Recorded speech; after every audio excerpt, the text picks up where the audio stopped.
Good evening, Dr. Gonzalez. This is Mouhamad Adel Hanbali, and this is my presentation related to the change management simulation, power and influence, part of assignment number 5. So the outline for my presentation will be the following. First, I will start with briefly saying the goal of the simulation and the results that I got, and then I will answer the 5 questions which we were asked about. So, first of all, the goal of the simulation was basically I am the director of innovation in Spectrum sunglasses, and my goal is to convince the management team or the employee to start a sustainability initiative. I had to convince all of the 20 employees in the following chart in order to be successful in starting with my initiatives. It took me 63 weeks to convince them all about the innovation, and I got at the end a credibility score of 10 out of 10 and a change efficiency ratio of 0.32, which means that on average, we can translate it in this way, that on average, I had one employee in the adoption, I had 0.32 employee in the adoption phase every week. So the first question is, why is it particularly difficult for a mental manager to lead change?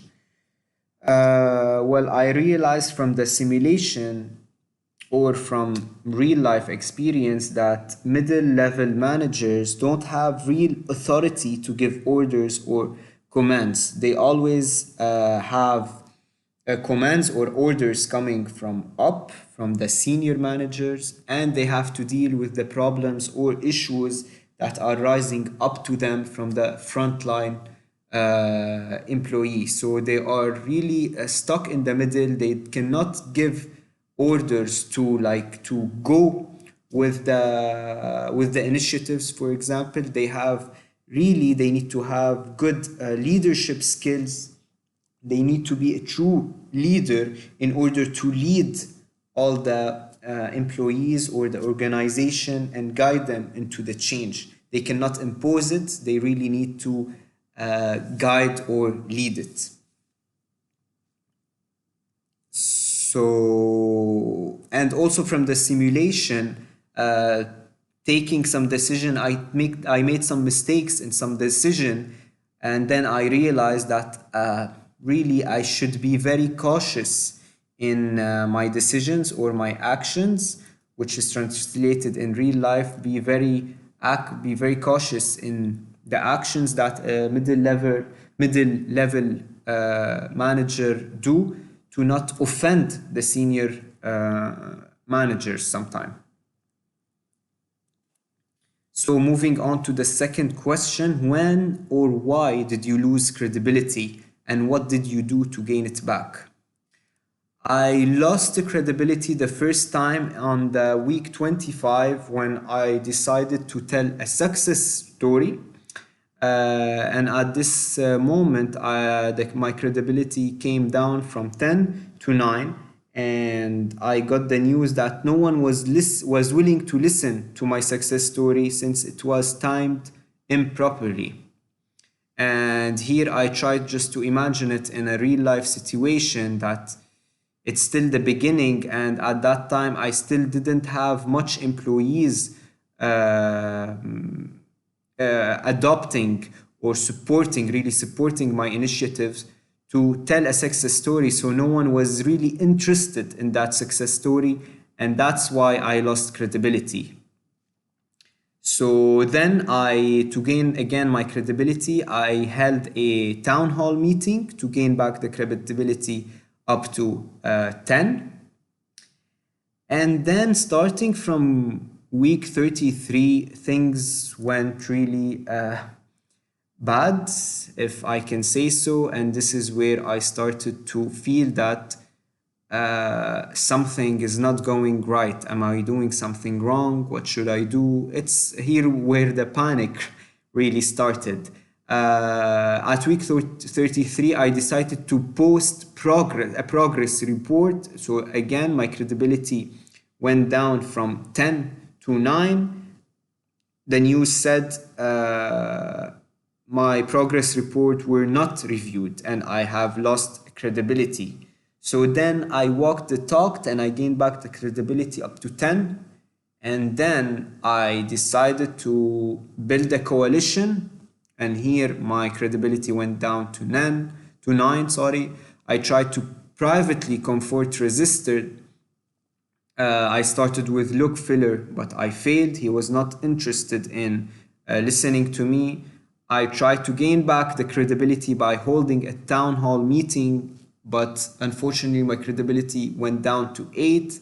I felt that no one is trusting me anymore. The employees are feeling that I am such in rush. I'm trying to comfort everybody. I'm trying to really impose the change on them. I again tried to privately comfort a resistor, Paul Darkley, and I failed again.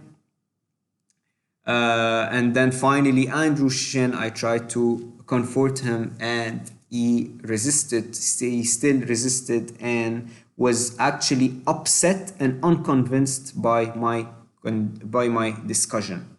And here my credibility at the end of week 45 was down to 7. Fortunately, I gained back the credibility by holding trainings. I did a pilot project. I provided internal skill building to really, because I felt that they were missing the skill needed to understand my initiative and the reason behind I'm trying to do it. So I walked the talk, I did a pilot project and provide an internal skill building, and I got back my credibility up to 10, where I maintained it until the end of the simulation. So moving on to the third question, were you bothered to build a coalition? Yes, actually I tried to build a coalition in week 39. In this coalition, I chose actually 2 supporter of the coalition and 2 resistor to try to make a coalition with, because I thought that maybe this will the adopter or the supporter will help me convince the resistors, but again it failed. And this is the news that I got. Your action had no effect on the organization. No one was willing to join the coalition, and I lost credibility, like I mentioned in my previous slide. So yes, I was bothered to build a coalition, and here again I reflected on a real life situation where building a coalition sometimes internally can create tension, like I'm creating internal groups within the organization, where at the same time we should all be in the same team and we should all be convinced with no pressure coming from anyone. Moving on to the fourth question, how long did it take you to notice that the change target differed in their receptivity to change? How did you learn about the differences, and what seems to explain the differences? Well, to be honest, it didn't take me too long to notice that the change target differed in their receptivity. I mean, since the beginning, it was obvious that Leslie Harris, for example, is a supportive of will be a supportive of the initiative. Since I was reading the instruction, it says that Leslie Harris was was a good supportive because she thought that this might open new market for our sunglasses. Same thing for Mary Gopinas, who is the Vice President of Human Resources, who was the first one to say that we need to seriously think about it because if we don't do it, we might lose our biggest account. That is Big Mart. How did you learn about the differences? Well, I started by by holding many private interview to know the relationship between the employees and to hear their thought about my initiative. And here I started really to know the differences between the employee, the relationship they have, informal and formal, with other employees. What seemed to explain the differences, I think that the informal relationship and the formal positions explain the differences. I mean, for example, we can take the example of Paul Darkey, who is the chief financial officer. He was resistant to the change because he was saying that it's too costly, and someone in his position, for example, would be very would take cost as a primarily factor to his decision whether to support or not, because at the end of the day he's the chief financial officer, so he is responsible about all the finances, and if it is costly then he will be the first one to interfere in this or to take a decision against it. On the other hand, for example, Leslie Harris, which is the vice president of sales and marketing, for her position, she wants more sales. So having sustainable or using material that are green, let's call them, in their sunglasses might really open new channels, which is translated into more sales, which is what is the primary interest of Leslie Harris. Last but not least, last question: what have I learned from playing this simulation, and based on that, what am I going to do differently the next time I find myself leading a change?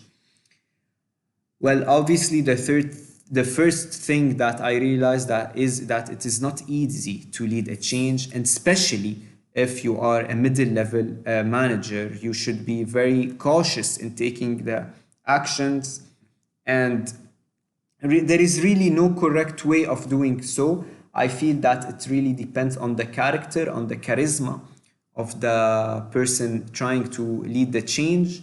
I learned also that resistors will always be there, and we must influence them to do what we want without really imposing our idea. It should be really guiding them through what we want.